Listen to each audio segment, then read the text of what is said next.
Everyone who reads Solo Leveling and is even remotely caught up, what to read, what's next, what do I do? I can't wait.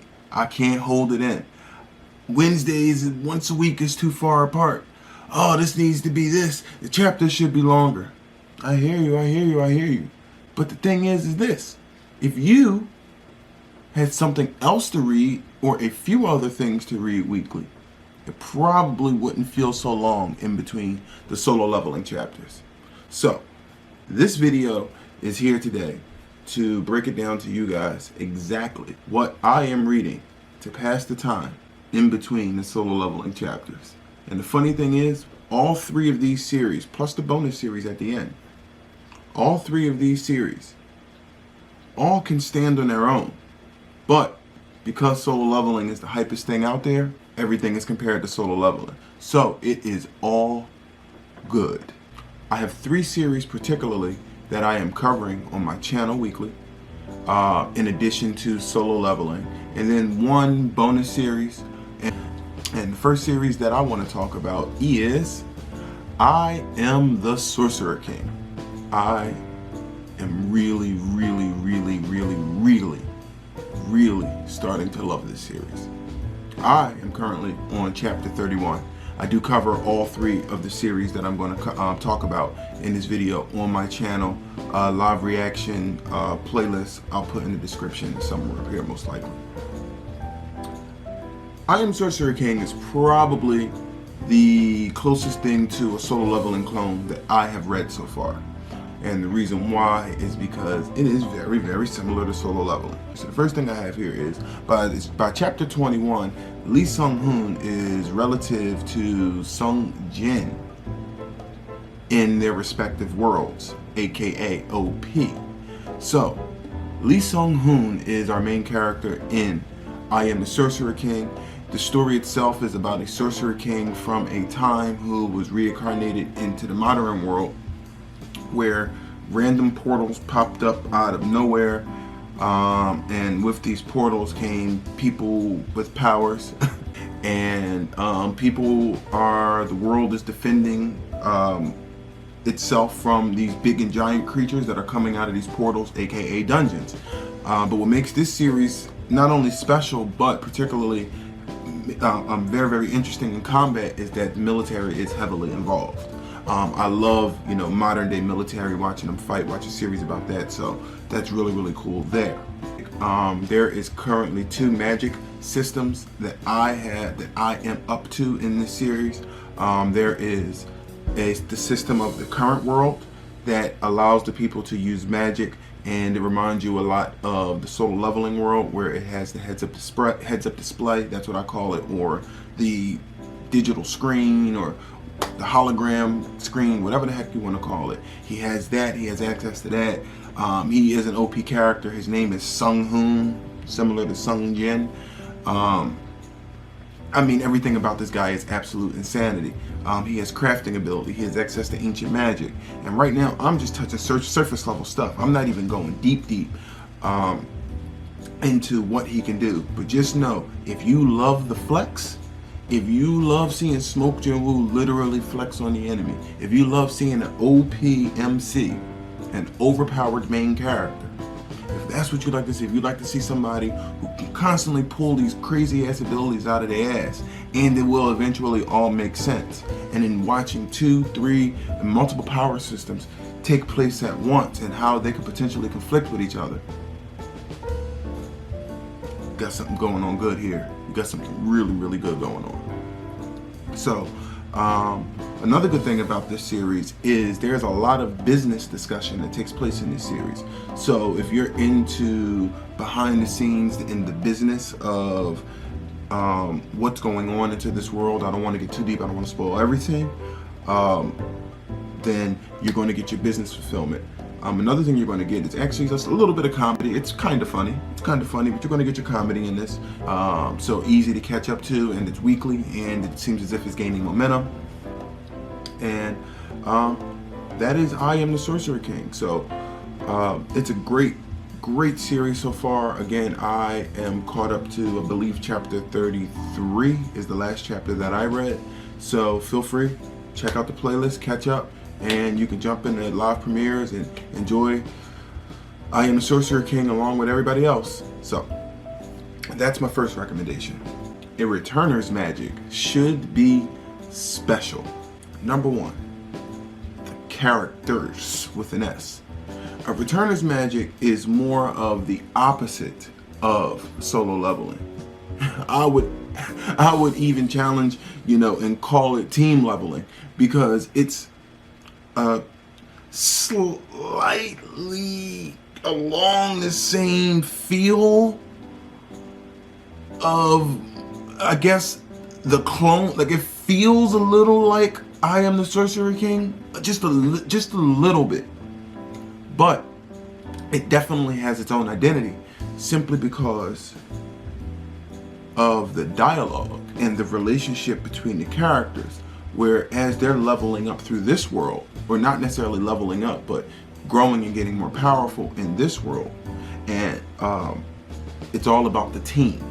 So speaking of the team, our three main characters that we have in this series so far, and we are already hinted at further main characters, are number one MC is a character named Desir.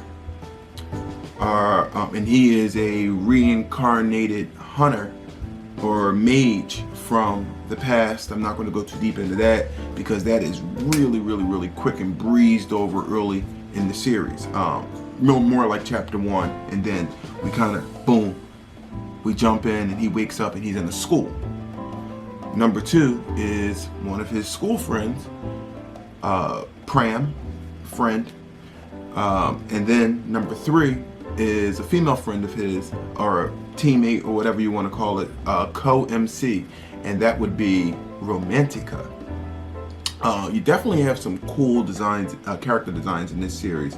Everybody is very unique looking, and that is one of the things that I really like. I really like the unique character designs. Now, don't get me wrong, our MC Desir, he's pretty common looking. He looks like every other MC from every manhwa that I have read so far. But Pram doesn't, and neither does Romantica. I do like both of their character designs. And then we have another character in there that's also really cool looking. But she looks a lot like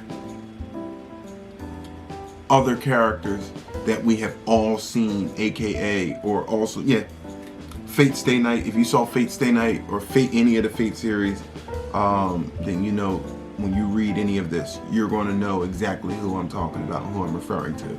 So, but cool character, cool looking as well. Really cool magic system. It's elemental based.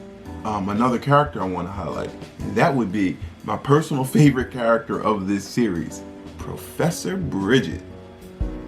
She is a college professor. In this world, you have a class system, a social class system, noble, commoner, etc. And they're in some sort of prestigious school, and she is a professor in this school. And one or two of our main characters are commoners. So there is an entire whole separate storyline that's happening along with the main storyline that has a lot to do with the social class, gaining powers, learning this new world, and a lot of other things involving memories and timeline and things like that. Very good stuff. It's not too deep. It is very simple and straightforward, but it's also really good and unique, especially with the names Pram, Romantica, Desir, and there's a lot of Donovan. Like, there are a lot of more, I guess you could say, European names rather than Asian, or names of Asian descent, from Japan or Korea or things like that. So very cool stuff there. The MC has plenty of power. However, instead of him being the overpowered MC, he's the underpowered MC, but he's overprepared, similar to like an Urahara or an Aizen from Bleach. If you know either of those characters, you know that they are very intelligent characters that prepare multiple steps in advance before they even take one step forward. They already know 14 different outcomes for each step. potentially more. So with that being said, I am comparing the intelligence of our main character, Desir, and his preparedness, but in his ability to be prepared, to the likes of very, very smart characters such as Urahara, Aizen, and anybody you may think is smart from any series that you may like. That is pretty much everything that I have written down about Returner's Magic. Alright, third manhwa for what to read while you wait for solo leveling, or what to read after solo leveling. The third series is The God of High School. Seemingly a story revolving around a tournament called The God of High School. In this world, the people, they are pretty much enhanced humans. It's just really enhanced martial arts. But what makes it this series really good is the art. Wow. Only word to explain the art of this series is clean. The series is clean. Clean looking art. Sorry about that. Very clean art. And it's just beautiful. It's absolutely beautiful. We have three main characters and their friends in this series. Actual friends. And this series, the three main characters is Mori Jin, Mira, who is the female friend, and then another male friend named Daewee. The three of them, they all basically are very advanced fighters in their respective martial arts, such as Kendo, Taekwondo, and so forth. And because of how sort of over the top and extreme the fighting style is, these fights are literally like roller coasters. Like, there is legitimate choreography in these martial arts fights, and you can just literally follow it like you're watching a water slowly go down a river. Like, you can literally just see it. Like, you ever just take an empty bottle, like a bottle of water, and just put like some red dye in it, and you can just watch the dye start to spread through the water? That is how smoothly these fight choreographies go from frame to frame. I love it. I love it. In terms of comedy, it is hilarious. While I Am Sorcery King is kind of funny, this series is hilarious. Probably the first funniest. Returner's Magic is the second funniest, and I Am Sorcery King is the last funniest per se. The thing with this series is that this series gives you very detailed backstories for all of these characters. Backstories and motivations per se, because of what the prize is for winning this so-called God of High School tournament. And these backstories are pretty solidly executed, so I really don't have much to say there. Those discussions, as far as going deep into those, I'll talk about in another video. Phenomenal art, motion, character designs, and color. I talked about that. 400 plus chapters. Yes. So I'm going to be catching up to this one for a while. No rush, but when it's hype, I always do more. So that is my third recommendation. Last but not least, I'm not going to go into too much detail, but if you guys never heard of Shumatsu no Valkyrie, aka The Record of Ragnarok, you are doing yourself a huge disservice. While it is a manga, it is not a manhwa. It is a monthly manga. It's fairly new to a lot of people here in the United States because it slowly started gaining its popularity over the years. It is about a tournament between the pantheon gods from all cultures and humans, and we're talking, it's a tournament of 13 gods versus 13 humans, and these humans are enhanced with Valkyrie weapons. You're talking about the manliest, the testosterone driven, hypest, most masculine series I've ever seen in my life. Listen, I'm gonna give you an example of a couple of fights. I ain't gonna tell you the outcome of nothing, but it is amazing. Currently we are 20 plus chapters in. long chapters, like long 40, 50, 60 page chapters. We're talking a monthly series. First fight was Thor versus Lubu. If you don't know who Lubu is, he is a Chinese general from history.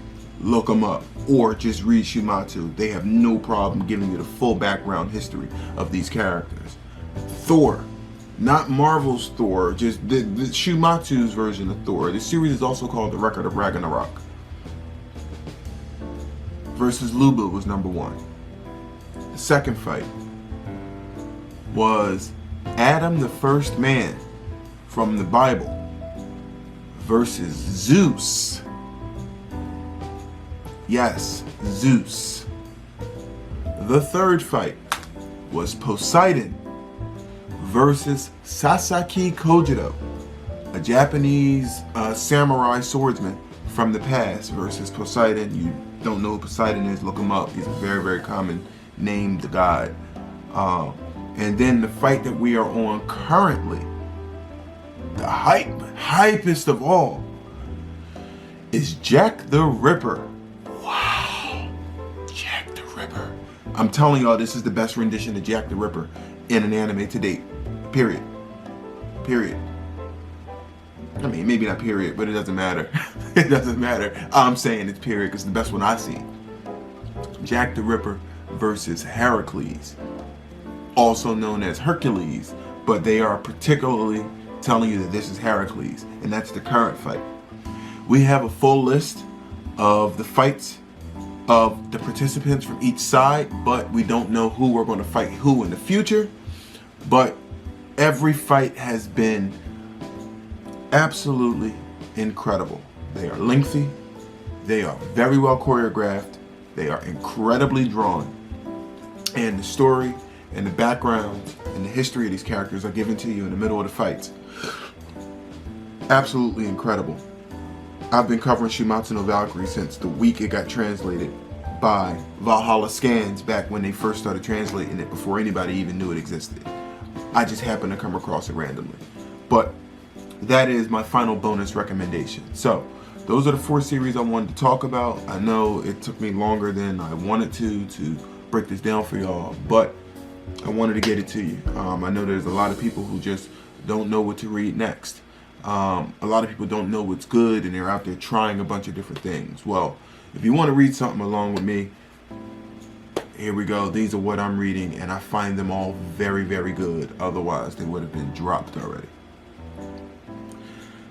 Thank you guys for watching. I hope y'all enjoyed this video. Give me a thumbs up and let me know if you like this video in the comment section below. You guys definitely subscribe for more. I read a lot of series. I put out, I'm going to be putting out a lot of discussion videos like this. So of these 3 series that I just discussed here, which one are you going to check out first? Let me know in the comment section below.